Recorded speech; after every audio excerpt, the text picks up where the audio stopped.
안녕하세요. 진실의 힘 임팩TV입니다. 어제 도쿄올림픽이 연기가 되고 올림 방송을 보시고 많은 분들이 댓글을 써주셨습니다. 기분은 정말 뭐랄까 고소시원하지만 역시 우리 깨어있는 시민들, 특히 우리 임팩을 들어주시는 분들은 수준이 있으시더라고요. 남 안 되는 일에 웬만하면 이러지 않는데 아이 고소해 엄지척 이런 댓글을 써주신 분, 그리고 올림픽이 취소되어 속상해할 선수들을 위로하는 말씀을 남겨주신 분도 계십니다.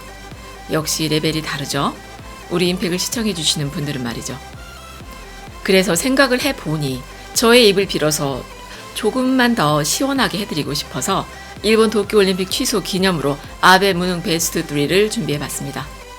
아베는 2007년 일본 총리 자리에서 내려온 후에 2012년 다시 한번 총리가 돼서 지금껏 일본에서 가장 오랜 기간 총리를 지낸 사람으로 기록되고 있는 일본 극우의 아주 상징적인 인물입니다.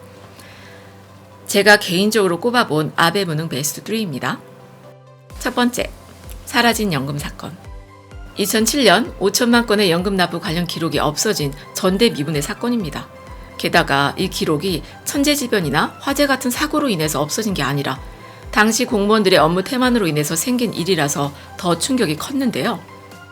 기록을 담당하던 보험청 직원들이 기록을 제대로 정리하지 않고 방치해서 연금을 받을 수 있는 권리가 소멸돼 버린 사건이 생긴 겁니다. 연금 관련 기록을 전산화하는 과정에서 이런 사실이 드러나게 되면서 한바탕 난리가 났었죠. 결국 기록을 다 복구하지 못해서 많은 사람들이 연금을 제대로 받지 못했습니다. 이 일의 여파로 선거에서 참패한 후에 아베는 위장염을 핑계로 병원에 입원하면서 총리직을 갑자기 사퇴했는데요. 갑작스런 사태로 무책임한 사람이라고 욕을 더 먹기도 했었죠. 두 번째, 후쿠시마 원전 사고.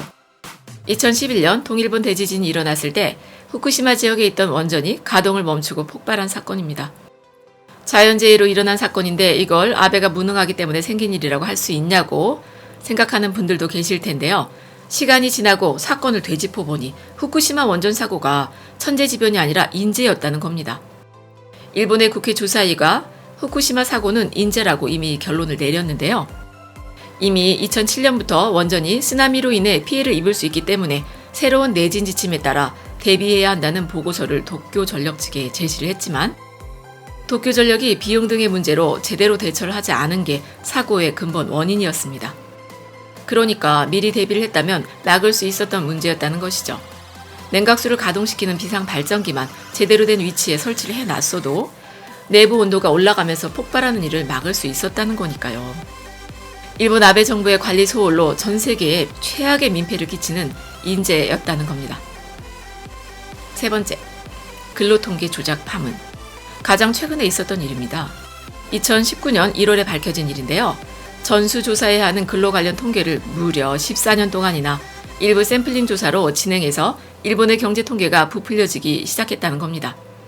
아베노믹스의 성과가 통계 조작의 결과로는 국내의 비난이 일면서 제2의 연금 사건이 돼서 아베 총리가 실각하는 것 아니냐는 관측이 많았습니다.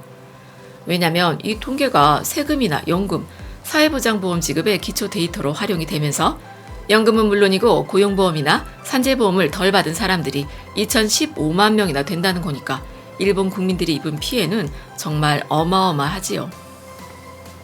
그런데 이번엔 아베가 사임하는 대신에 한국의 반도체 소재 수출을 규제하는 방식으로 극우적인 국민들을 만족시켜주는 길을 선택했습니다. 결과는 대성공이었죠. 통계 조작 사건은 쑥 들어가고 반항 감정으로 인해서 문재인 대통령이 어쩌고 저쩌고 하는 기사들만 넘쳐나게 됐었죠. 이상 제가 꼽아본 아베 무능 베스트 3를 소개해드렸고요. 그냥 끝내기 조금 아쉬우니까 아베가 뱉어놓은 막말도 좀 소개를 해드리겠습니다. 아베가 왜 이렇게 얄미운가 했더니 그간 쌓이고 쌓인 미운 짓이 있어서 그런 것 아니겠습니까? 일단 지금 한 분, 두 분 제대로 된 사과 한마디 듣지 못하고 세상을 떠나고 계시는 위안부 피해자들에 대해서 아베가 뭐라고 떠들어댔냐면요. 한국에는 기생집이 많아서 그런 성매매를 많은 사람이 일상적으로 하고 있다. 또 종군 위안부는 지어낸 얘기다. 일본 언론이 만들어낸 얘기가 밖으로 나간 것이다. 이렇게 말을 한 적도 있습니다. 일본 정부가 조직적으로 위안부를 만들어냈다는 걸 부정하는 건데요.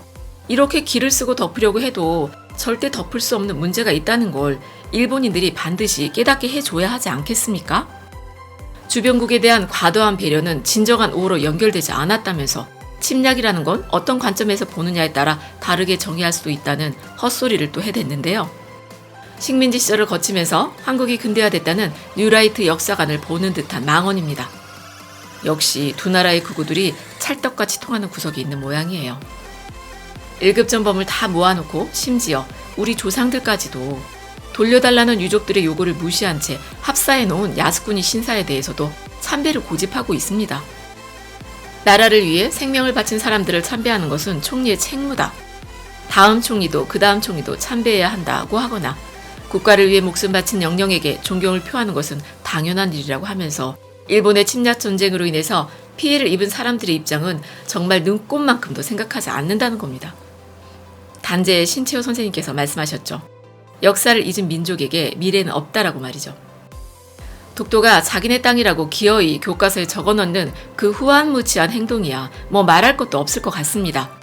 일본이 진실을 기억하지 않겠다면 우리라도 끝까지 기억하고 있어야 하겠습니다. 오늘은 여기까지입니다. 끝까지 들어주셔서 감사합니다.